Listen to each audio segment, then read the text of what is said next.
Bigger topics condensed to easier understanding just to simplify sustainability. Let's learn together. One thing that comes to most people's mind, the whole vegan diet, they always say is, Amir log ke chochle is what veganism is identified as. And I think vegan cheese, mock meats are usually they are the most, I think, expensive, in the array of vegan alternatives that exist. So what is your take on that, considering that you make cheeses also and you make mock meat, so you dabble in both?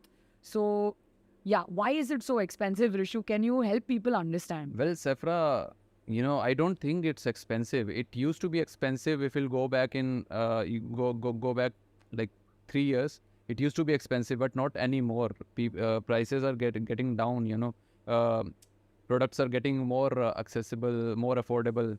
And if you'll talk about particularly about cheese, I'll tell you, like people says that vegan cheeses are expensive. Okay, I'll ask them, like, what is the prices of? I want them to go out and find out the prices of artisanal cheeses or imported cheeses. Like, if you want to compare, just to give you an example, the in terms of price comparison. Okay, like if you're seeking a cheddar cheese, imported cheddar cheese, okay, that costs around right now about 1,200 rupees a kilo or something like that. That's a business price I'm talking about, where we are offering our cheeses at the rate of 800, between 800 rupees a kilo to 900 rupees a kilo. This is our business price. Right. And even in the terms of retail packaging, you see the artisan cheeses are still expensive than our vegan cheeses. Any vegan cheese you take in the market, Right. artisan cheeses are still, or imported cheeses, for instance. I'm not talking about processed cheese, Yeah. but the time there will be scale, definitely prices will come more. Will drop. Yeah, they'll drop further.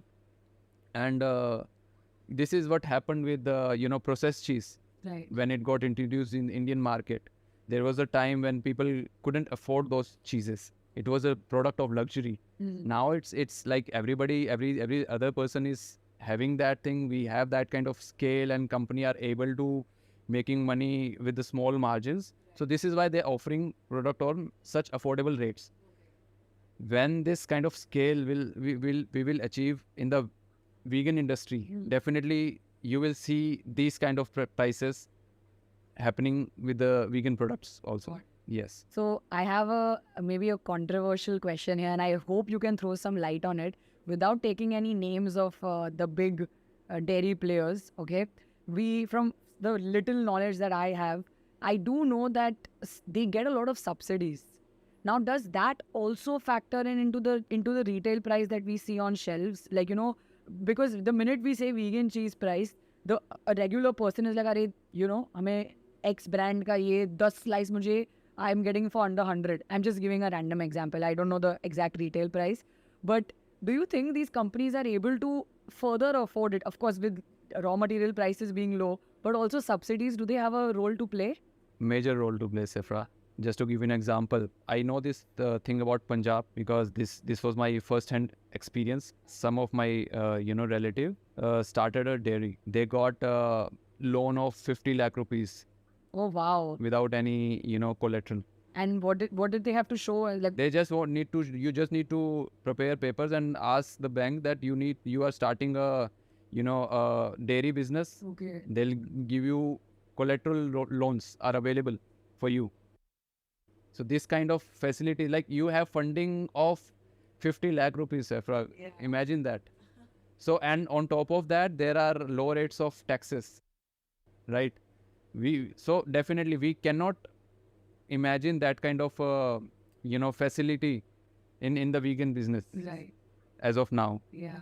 because they're getting subsidies. If your business is not working out, then no need to return the money also. Yeah. There are schemes like that. So where we can compete with them. I shared this thing with you because this was my first-hand experience. No, of course, we need to talk about this because I feel like a lot of people don't know that the dairy industry is really heavily subsidized.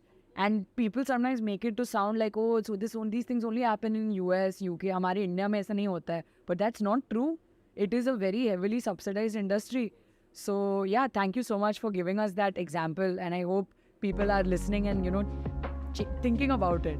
Want to watch the whole podcast? Head over to Sephra's Green and Greener Show or SGGS podcast right now.